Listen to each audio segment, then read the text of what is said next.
What's up guys, this is Regulus Blues. This week we're going to be looking at Charley Patton's Pea Vine Blues. I'm going to be changing it up a bit for this song.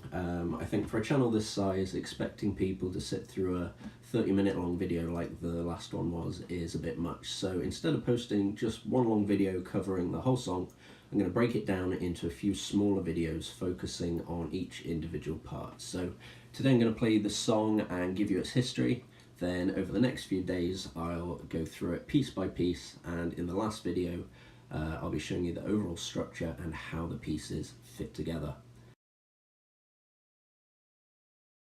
So Charley Patton is best known as the father of the Delta blues.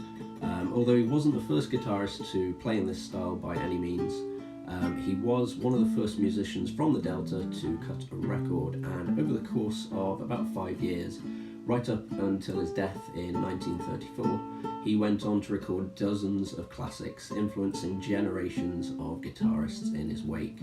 Pea Vine Blues was recorded on the 14th of June 1929 in Richmond, Indiana for Paramount Records, and it was his first recording session. In that same session he recorded many of the songs for which he would later be known, including Pony Blues, Spoonful Blues, Down the Dirt Road Blues, and Shakin' and Break It.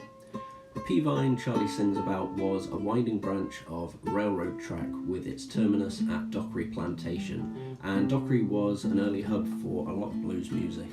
Many people came up through Dockery, including I think Robert Johnson at one point. So it was located about 35 miles south of Clarksdale, and it's where Charley Patton spent most of his life and where he was first taught to play by a first-generation bluesman. Unfortunately, no record of his music exists.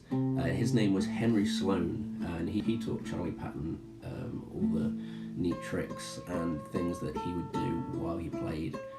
So Pea Vine is a name given to several different railroad branches throughout the US in the late 19th and early 20th centuries, named for the fact usually that they would wind through the landscape much like a pea vine. And the Pea Vine Charley Patton's talking about is the Kimball Lake branch of the Yazoo and Mississippi Valley Railroad, and that ran between Rosedale, Cleveland and Dockery. Setting off from Cleveland at 4 AM, it would run south to Boyle, then back its way east to Dockery before heading west to Rosedale, and then it would come back to Cleveland in the evening.